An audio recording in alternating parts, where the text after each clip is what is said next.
A hierarquia permite que os mais fortes não matem os mais fracos, e se associem a eles ao invés disso. E aí galera, beleza? O meu nome é Rodrigo Ferrari, bem-vindos ao meu canal.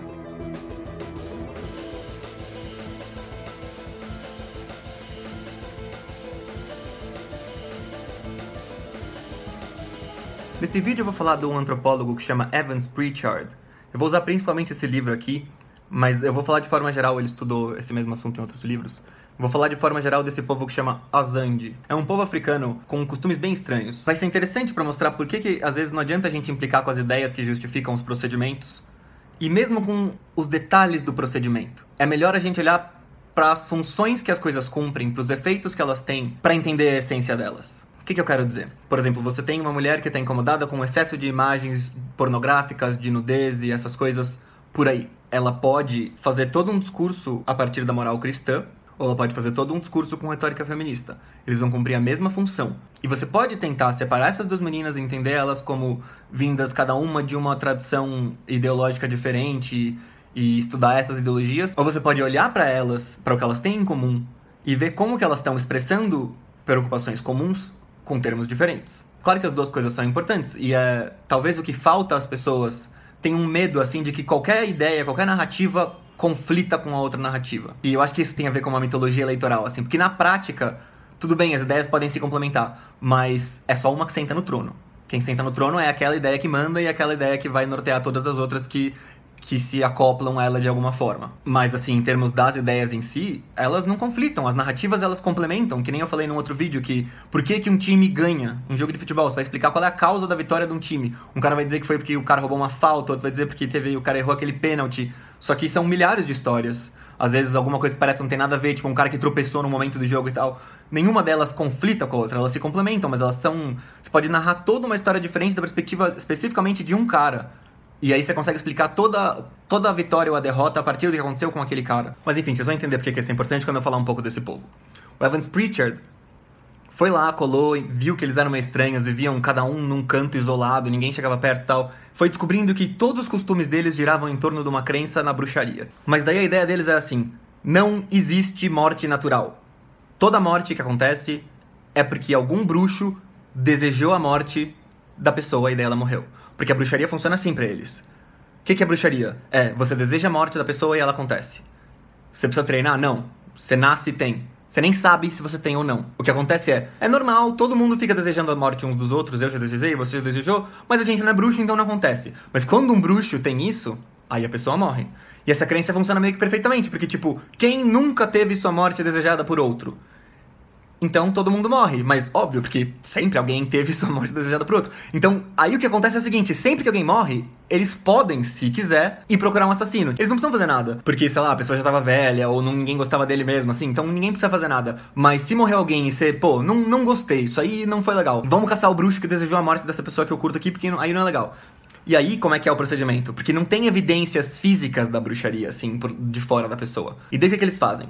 Tem todo um ritual pra você falar com um oráculo de veneno, e ele vai te dizer quem que é bruxo e quem que não é bruxo. E pra fazer esse ritual você precisa de galinhas, você precisa de um veneno difícil de fazer, precisa do cara que sabe preparar, precisa de um cara que sabe administrar o veneno. Tá, mas e aí quem são os suspeitos?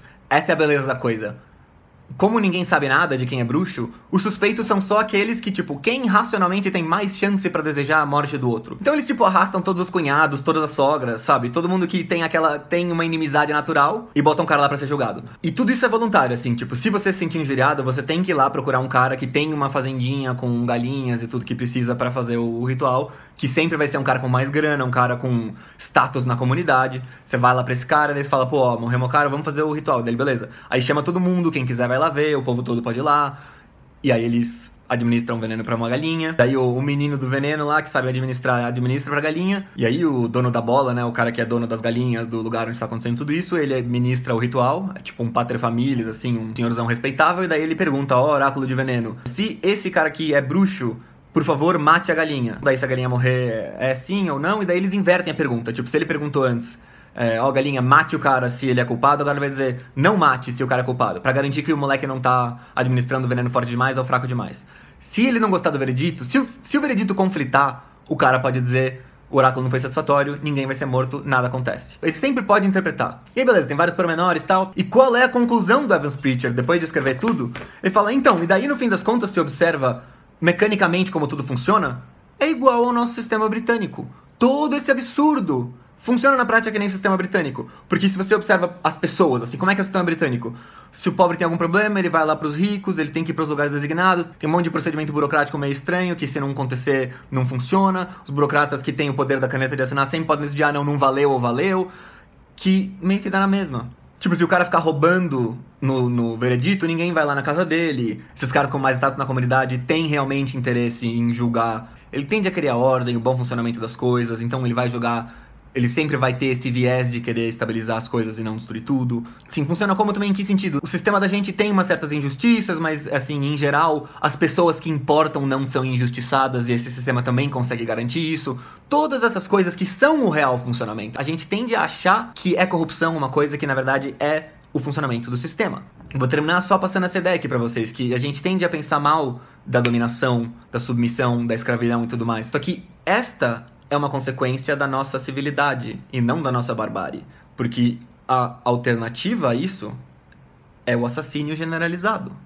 A escravidão e a submissão são uma forma que os humanos encontraram de pegar alguém que ele, na verdade, iria matar e torná-lo útil, e ele faz isso voluntariamente porque é melhor que morrer. É claro, a coisa vai se tornando muito mais complexa e tal, mas, assim, o meu ponto é que sem submissão e dominação, talvez nem exista sociedade. Talvez nem seja possível você fazer um grupo coordenado de gente existir sem hierarquia. O fato de que em todo lugar a gente observa hierarquias tende a indicar, pelo menos pra mim, que as sociedades com hierarquia são muito mais fortes que as sociedades sem hierarquia, porque na seleção natural das coisas elas vão desaparecendo. E isso é óbvio, porque a hierarquia permite que os mais fortes não matem os mais fracos e se associem a eles ao invés disso.